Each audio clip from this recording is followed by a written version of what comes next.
Kembali lagi bersama kami di Ngopi, Ngobrol Pintar. Saya Tia Prasetya selaku host dari acara ini dan teman saya Alisa Berlarun selaku partner dari Theo. Kali ini kami berada di kebun jeruk di Poncokusumo bersama dengan Mas Sofyan. Selaku salah satu petani di desa Poncokusumo ini. Dengar-dengar ya Pak Sofyan. Iya. Dulu di desa ini katanya kan banyak apelnya. Kok sekarang jeruk semai bagaimana Pak? Ya, memang dulu Poncokusumo terkenal dengan apel. Nah, produksi apel Poncokusumo di bawah tahun 2000 itu sangat melimpah sekali. Nah, terus setelah pada waktu ada masa yang namanya krisis moneter, pernah dengar? Oh iya. Iya pernah. Di tahun 2000-an kalau tidak salah itu. Itu semua para petani apel merasa kolaps. Nah, yang pertama mungkin karena harga apel waktu itu menurun ya.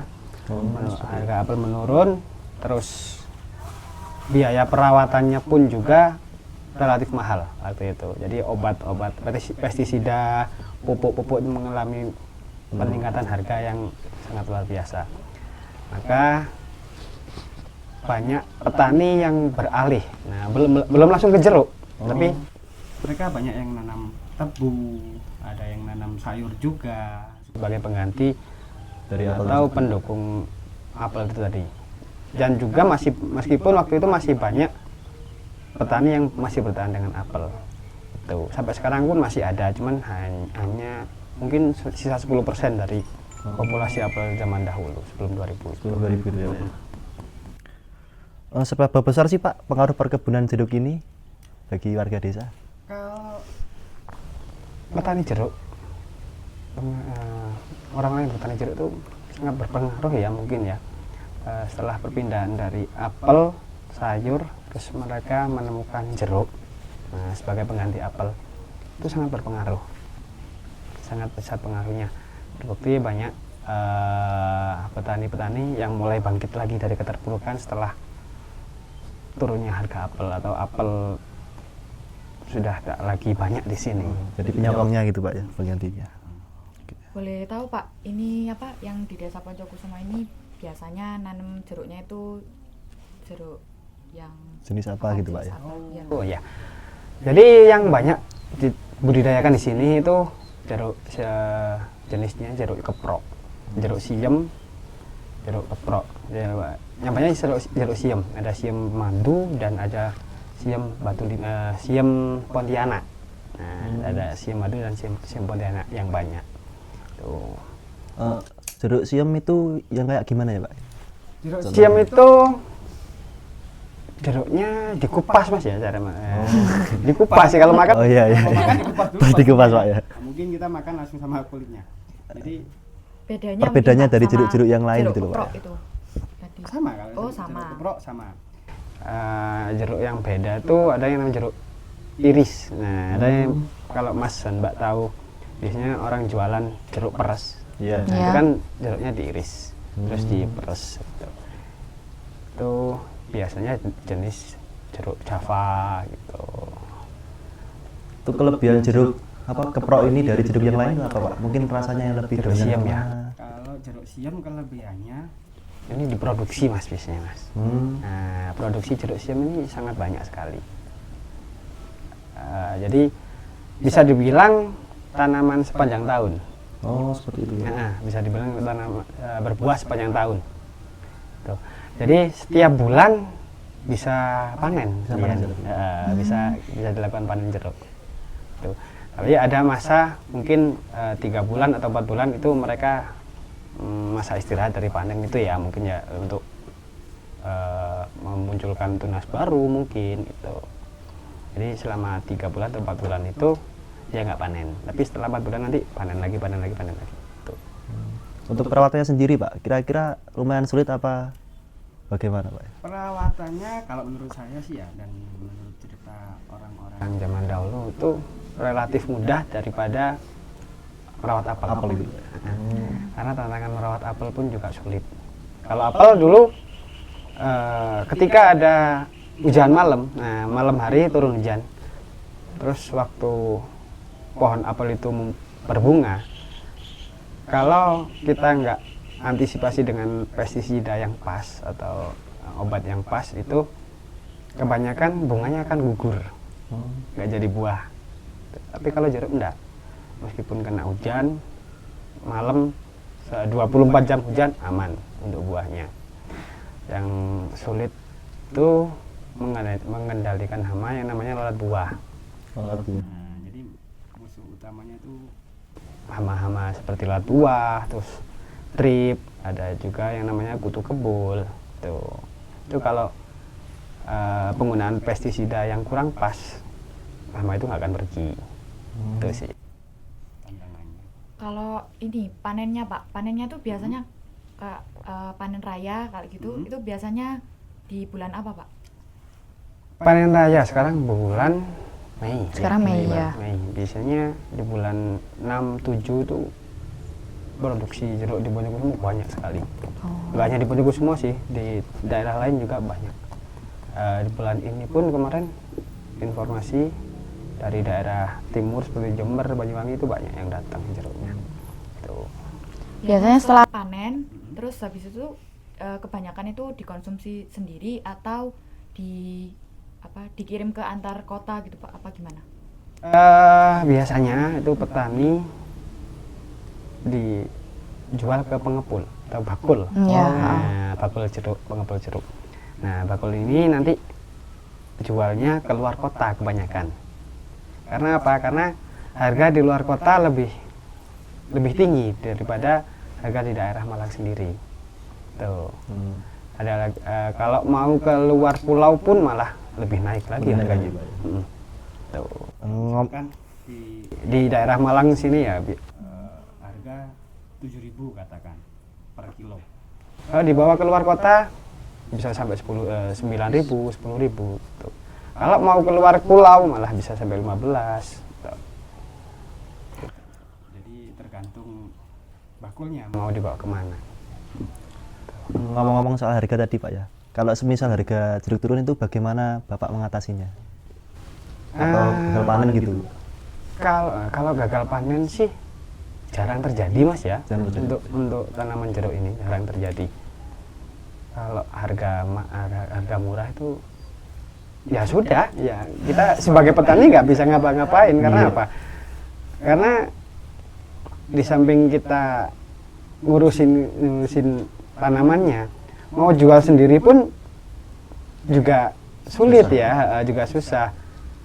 Biasanya kalau mau sih mungkin ada petani yang jeruknya ya tanamannya nggak terlalu banyak, tanaman jeruk nggak terlalu banyak, mungkin sempat mau buka bedak, buka mobil bawa ke pinggir-pinggir jalan tuh masih lumayan lah. Tapi jarang kali di sini. Rata-rata kalau petani ya pure petani. Pure petani semua Pak ya, berarti di desa ini. Jadi nggak ada apa kayak serikat atau apa yang buat para petani itu Pak? Paguyuban, nggak ada Pak ya di sini. Kalau paguyuban petani sih ada, cuman kalau untuk jeruk kayaknya nggak ada. Belum ada Pak. Belum ada. Paguyuban petaninya tuh seperti apa Pak? Apa pengepulnya atau dari petaninya apa gimana? Petani sih ya. Kelompok tani. Iya. Lah kalau pengepulnya itu gimana Pak? Kalau pengepul mereka jalan sendiri biasanya. Ada mungkin Langganan Atau beda-beda orang gitu tiap petani apa gimana? di Bonjokusumo ada beberapa pengepul, ada beberapa bakul jeruk. Itu ya apa ya? Ya mereka jalan sendiri. Jadi ya mungkin ada 2 orang atau apa itu biasanya yang berkoalisi, jadi nggak banyak. Jadi kayak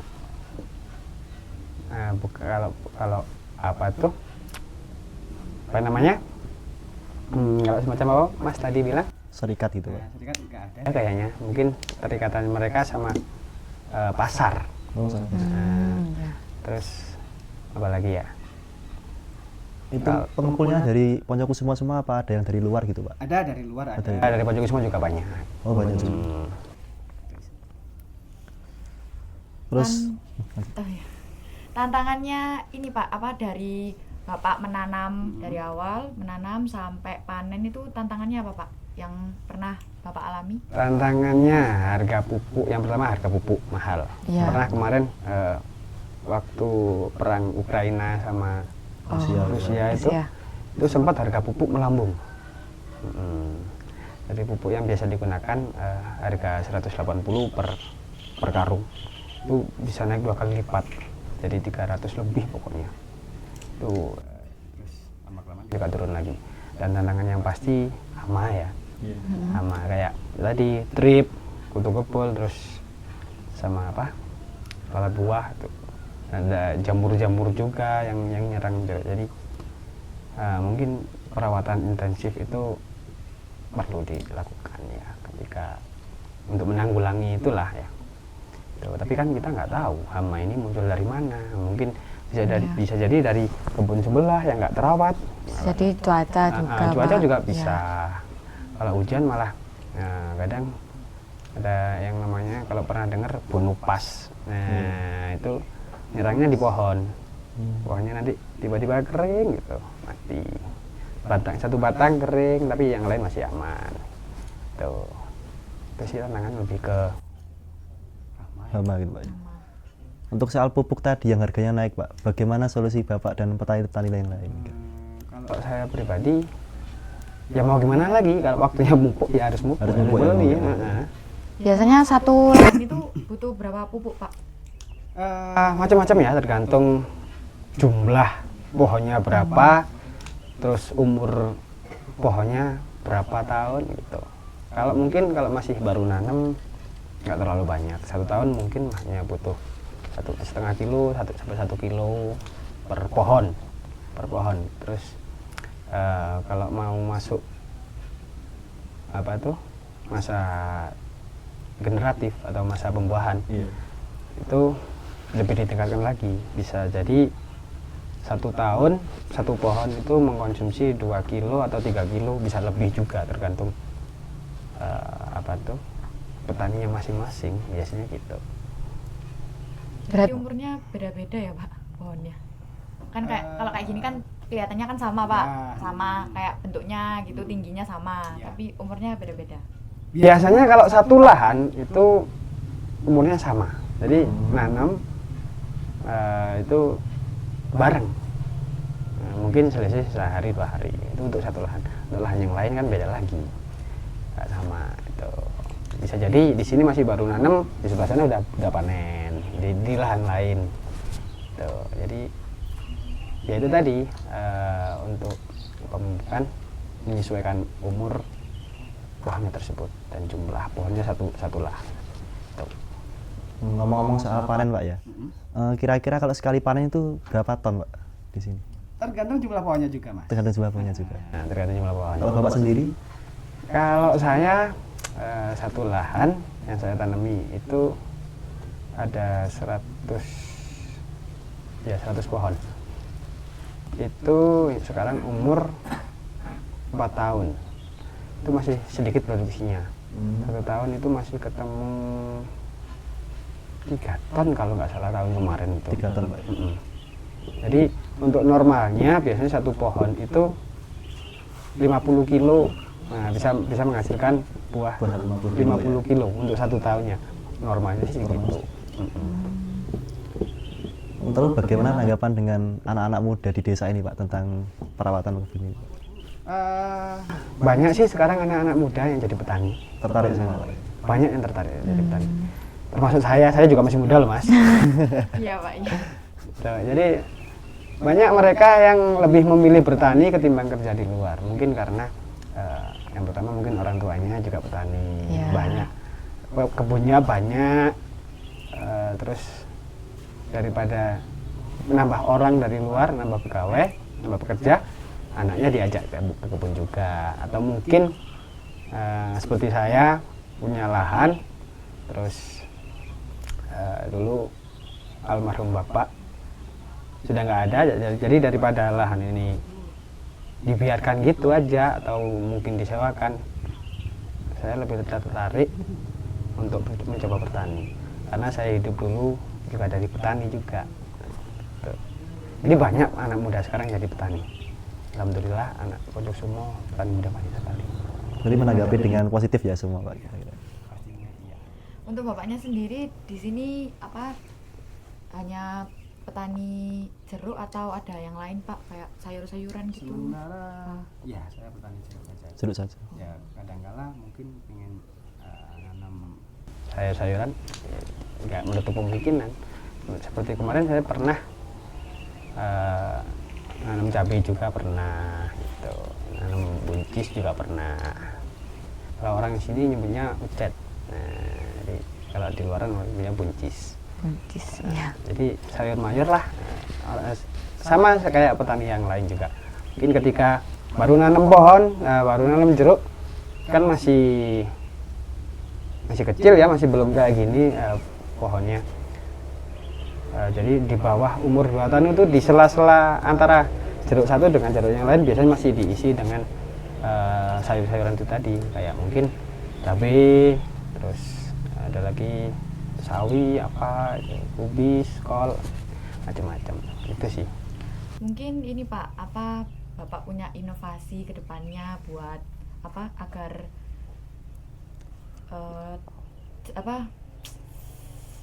di Desa Poncokusumo ini sektor pertaniannya itu berkembang gitu Pak, terutama di bagian jeruknya. Mungkin ini karena saya juga berkecimpung di pariwisata ya, sedikit banyak juga ikut di pariwisata. Mungkin kedepannya akan ada yang namanya wisata petik jeruk. Kalau di Batu ramai dengan petik apel. Kalau di sini kenapa harusnya juga bisa dengan wisata petik jeruk. Itu mungkin ya. Jadi di samping nanti harga jeruk juga bisa terangkat, terus nama Poncokusumo pun juga bisa lebih terangkat juga. Karena apa? Kalau misalkan diadakan ada petik apel, biasanya jeruk harga 10.000. Mungkin kalau ada petik apel bisa naik jadi 15.000. Petik jeruk itu bisa, bisa lebih mengangkat harga juga. Gitu. Bapak kan juga tadi ngomong petik jeruk kan ya. Berarti selain dari bertani langsung ada dong sektor lain tentang perkebunan jeruk ini yang bisa menjadi apa penunjang ekonomi buat warga. Kira-kira apa aja Pak ya? Sebenarnya petik jeruk itu ya jadi di bidang pariwisata. Terus ada lagi ya bakul tadi, tenggula para pengepul jeruk. Iya. Nah itu pendukung ya, jadi ya, dari selain pertanian di Desa Poncokusumo ini itu.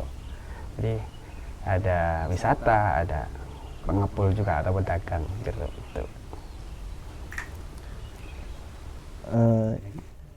Mungkin harapan dari Bapak untuk masa depan tentang perkebunan jeruk ini?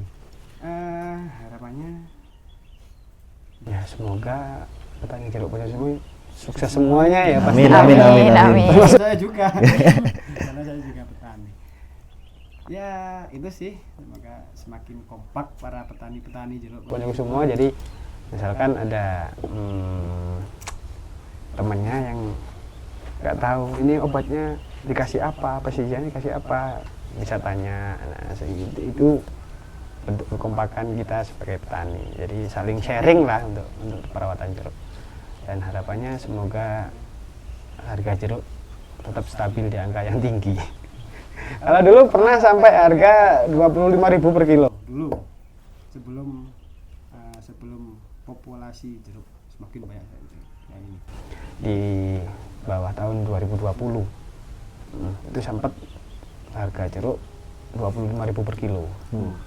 Kalau sekarang mentok di harga 17.000 kayaknya kemarin itu. Itu sih. Mungkin dirasa cukup ya Pak buat podcastnya siang hari ini. Ngopi.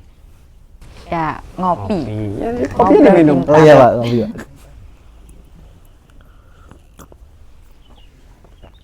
Ya kapan-kapan bisa. Jalan-jalan nanti ketemu Bisa petani, tur mungkin ya Pak. Iya. Petani, tanya-tanya ke petani lain. Karena setiap petani itu berbeda-beda. Cara ngerawatnya pun beda, terus mindsetnya juga beda.